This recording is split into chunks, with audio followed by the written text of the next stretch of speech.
This video is supported by TBC Live. Check out the TBC Live on the App Store or the Google Play Store. It's an app to enjoy NRL with friends while the game is going. You comment what's going to happen next, and you thumbs up and thumbs down if you disagree or agree with people. There's great rewards to win every week, and your favourite content creators, including me, are on the app. So check out TBC Live today.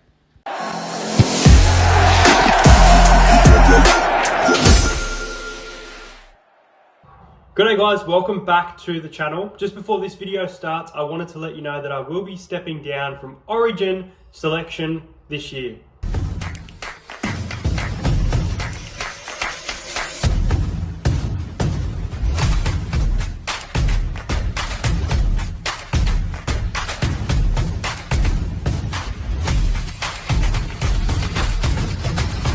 Subscribe to Entertain House.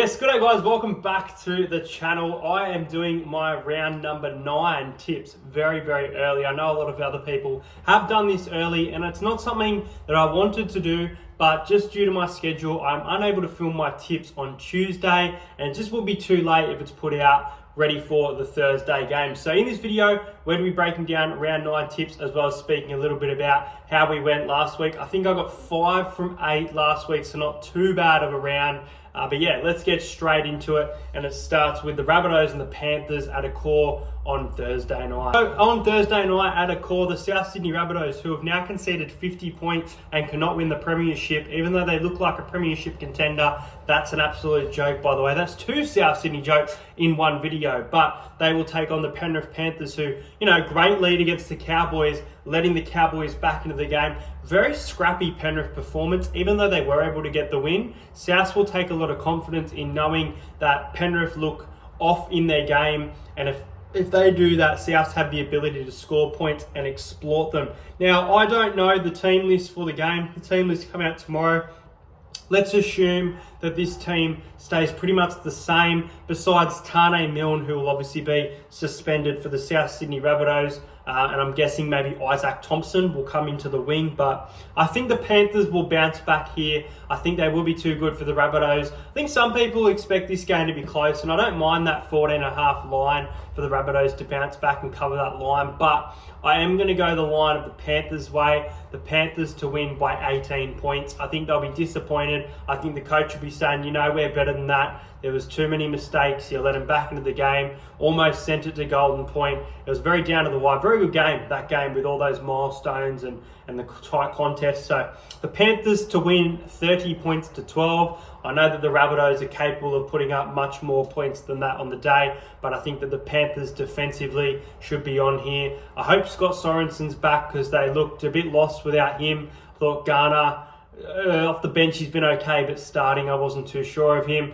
Brian To'o, what a massive game from him and his milestone. 20 tackle break. Paul Alamotti was fantastic as well. So we'll see if Taruva plays or Alamotti plays, because it'd be hard for Taruva to get back in based off that performance. But the Panthers to win by 18 points. And the first try scorer, I'm going to go with Taylor May. I think he'll be running at Jack White. Next up, it is the Manly Sea Eagles hosting the Canberra Raiders. Now, Manly were very lucky to get the win against Parramatta, in my opinion. Got a lot to talk about on the podcast, on the Talking Para podcast on Facebook on Tuesday from 8:15.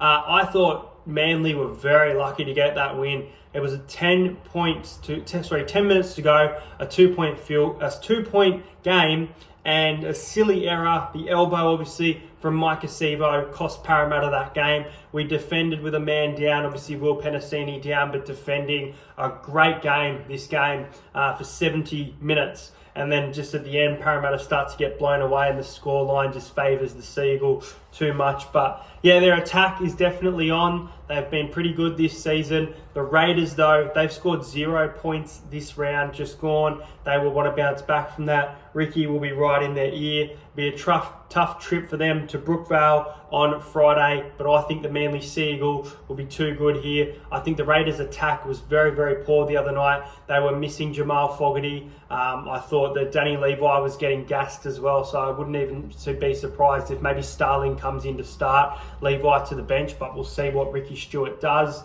The centres were still good. Tomoko, Chris, But yeah, I think that Manly will be too good here. I think we're going to see a few blowout scores this week, and this is another one back-to-back. Manly to win by 20, Manly 30, the Canberra Raiders 10. I don't think Manly's going to keep the Raiders to 0. I could see more points in this one, probably the Raiders' way, but I'm going to go Manly by 20. My first try scorer, I actually don't think I've backed him to score first this year. I think he's done it twice. I'm going to go Tom Trbojevic to score the first try. Tommy Turbo is probably wanting to get himself in an Origin jersey with the form he's in. So Tommy Turbo, first try scorer. And I'm going to pick an anytime try scorer from the Canberra Raiders. And they'll be running at Ruben Garrick. So I'm going to go with Sebastian Kris to score at any time. The next game, which will be a cracker on Friday at 8 o'clock, it is the Sydney Roosters up there at Suncorp taking on the Brisbane Broncos. The Broncos, a massive win over the Tigers, but the Roosters, an even bigger win on Anzac Day against the Dragons, scoring 60 points without Radley and Tupou. We'll see if they come back into the side.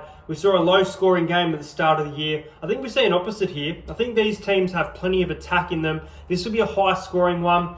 I think a few people will go the Roosters here in an upset, and it's something that I thought about doing as well. But I just think the Broncos are hitting another gear right now. Even if they don't stay this consistent for the entire season, at least at this point you can say that they're playing good football. So I think that the Roosters are going to be defeated here. I think that there is a great value in that line of plus 7.5 that you're getting for the Roosters. I think that line will absolutely change come game day. But at now, I'm going to go with the Broncos to win by 6 points in a high-scoring one. I think they're clicking. The Broncos to win 26 points to 20. Very high-scoring game of football. I think the overs are set at quite a high mark as well, over 43. I'd be probably tempted to take the overs there, but as you saw, we saw a defensive game to start the year, and both these teams playing good footy. So this is going to be a really good game. Could go either way, but I just think the Broncos at home should get the win. And my first try scorer,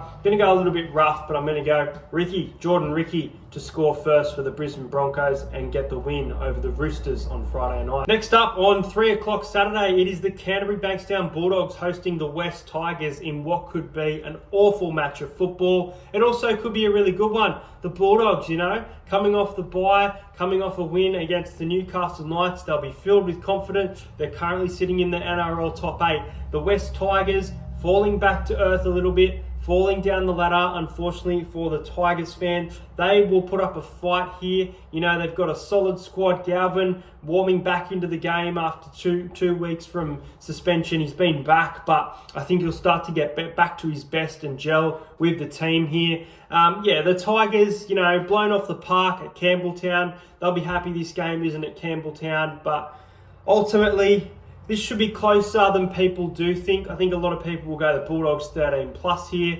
I'm going to go the Bulldogs to win 1-12. The Bulldogs to win 26 points to 16. Again, it's so hard to pick without seeing the team list, if there's anyone suspended, if there's any changes.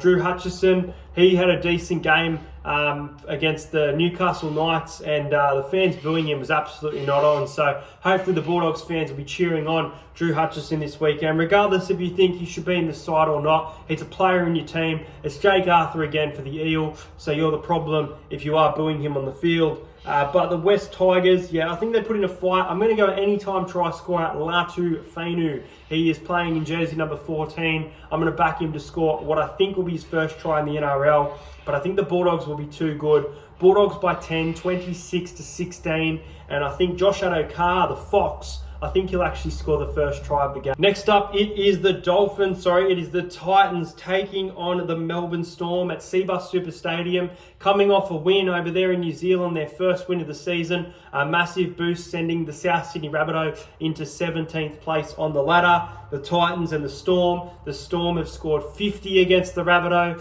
coming off that great team-building win at Amy Park. Now they go on the road.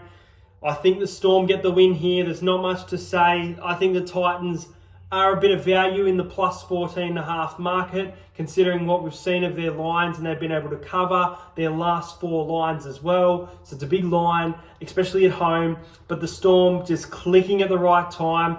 sitting pretty at the top of the ladder. So the Storm for mine, I think they will win by 20 points. I'm going to go the Storm to win 36-16. I think the Titans can put up plenty of points, so 16 there for the Gold Coast Titans. They seem to do it every week. And yeah, I think the Storm will be too good for the Gold Coast Titans. And my first try scorer, I'm going to go with Nick Meaney. Nick Meaney to score first for the Storm, and the Storm to win by 20 points at Seabar. Next up, it is the North Queensland Cowboys taking on the Dolphins. Now, the Dolphins shell-shocked in a 4-point loss, which the score favoured them. They were awful against the Newcastle Knights, who are very under strength, but a great debut from David Armstrong in that game. But the Cowboys, they were great against the Panthers. They were very good in a team in defeat. It was 24-4 at one point. It ended up being 26-20. The Cowboys fought so hard to get back into the game. Now they're in front of the home fans again. They'll be a bit disappointed not to win that one. This is a game that's definitely winnable. The Dolphins will be up for this. The Dolphins will be very high scoring this weekend, I think. But the Cowboys will ultimately get this victory. They've shown how good they can be this year in attack. In defense, obviously not so much, but in attack, they can be very, very good. And against that Panthers side, to put on 20 points is pretty good to only concede 26. I'm going to go with the Dolphins to score 16 in this game. I reckon they might score 3 tries and only convert 2 of them. I'm going to go with the Cowboys 32 to the Dolphins 16. So yes, another 13 plus this weekend. This time it is the Cowboys by 16 points over the Dolphins for this one. First try scorer, I'm going to go with Tom Dearden to score the first try of the match. I think he can get through that Dolphins defense. And as for the Dolphins, I think Trey Fuller is the man of the moment. I'm going Trey Fuller to score a try at any time, and the Cowboys to beat the Dolphins 13 plus. 2 games of the round. It is Super Sunday. Is that what they call it? No, Sunday ticket. It is the Newcastle Knights hosting the Warriors. Warriors are such a weird team this year. I obviously had the Warriors quite low at the start of the season, about 13th, 12th, I think, from memory. And yeah, I mean, they're showing that right now. Everyone's saying they're a premiership contender. Everyone needs to stop saying that, because we're truly seeing the Warriors this season. They take on a Newcastle Knights team who are under strength, but got a great win against the Dolphins, and they're going to be in front of a home crowd that's going to want to go back-to-back wins. This is going to be a tough game for the Warriors, and I think it's going to be a very low-scoring game as well. I know both of these teams are prone to attack, and most of the NRL this year seems to be high-scoring for the most part. I'm going to tip the Warriors here. I don't know why I'm going to do it, because they're very unimpressive this season, but I think they've got the forward pack to run over the top of the Knights, whereas the Dolphins forward pack really struggled, and that was the Achilles heel for the Dolphins. Warriors by 4. I think this will be very close. I really do. So if I can get the Warriors -2, I would take that line. Anything from -4.5, I would be staying away from that line, because I think this will be a 6 or less point game. Warriors 20, Newcastle 16. The Warriors to get off to a good start, probably start to lose the game and actually win this one is how I see it going. I don't even know if he'll play, but my first try scorer, I'm going to go Kurt Capewell. I think he's coming off an engagement, so I think he'll be roaring to have a big game after a positive weekend and missing out last week. If he doesn't play, I'm going to go with Marcelo Montoya to score the first try, but I think that the Warriors will get the win in Newcastle by 4 points. In the final game of the round, we'll see the Cronulla Sharks hosting the St. George Illawarra Dragons, welcoming their old coach, their premiership winning coach, Shane Flanagan, back to the Shire. Really interesting game, this one. The Dragons have conceded 60 points. They've been up and down, hot and cold. Are we going to get the good side? Are we going to get the bad side of the Dragons? Massive danger game for the Sharks, in my opinion, because when the Dragons are on, they're on. You've already seen them beat sides like Sea Eagles this season, but the Sharks are ruthless right now. They are the dark horse, in my opinion, at least at this point in this competition. Kept the Raiders to nil with some poor attack. Put 40 on the Sharks, putting big scores on team, and not just really flat track bullies as well. They're putting in good performances. Yet to play, the Storm, the Panthers, Broncos, that type of team yet, which will be really interesting and test if they are a pretender or not. But at least right now, they could put on a massive score here. But being a bit of a rivalry game, being Shane Flanagan wanting to get his troops up for it, I think this game will be closer than people think. I love the Dragons plus 11.5. I wanted to tip the Dragons in an upset here, and there's still part of me that thinks the Dragons can win this game. I think they do get off to a red hot start, so I'm going to back Zach Lomax to score the first try of the game, Dragons to score first, but ultimately, I think the Sharks win by 10 points. I think they won't crack 40 points here. I think the Dragons will put in a much better performance than Anzac Day. 26-16 in favour of the Cronulla Sharks, getting another win on the board at home this year. Even Daniel Atkinson looked really comfortable in that number 6 jersey, so I'm looking forward to seeing more of him this weekend. And my anytime try scorer is Will Kennedy for this game. Those are my tips for the NRL round number 9. I hope you guys enjoyed this video. Don't forget that next week is vlog number 200, Eels versus Broncos at CommBank next Friday night. I'll leave a link in the description. Merch is available, the journey to vlog 200. Really keen to put out that Parramatta Eel Broncos vlog for you guys, and then Magic Round as well. So if you want to wear the merch at Magic Round, I'll try and get you in a video as well. Make sure you let me know your tips in the comments. Feels weird to put this out earlier without seeing the team list, but it just had to be done. Probably back to normal next week. Subscribe to the channel if you're new around here. At 5,000 subscribers, I will be giving away an NRL membership, and I'll see you guys later.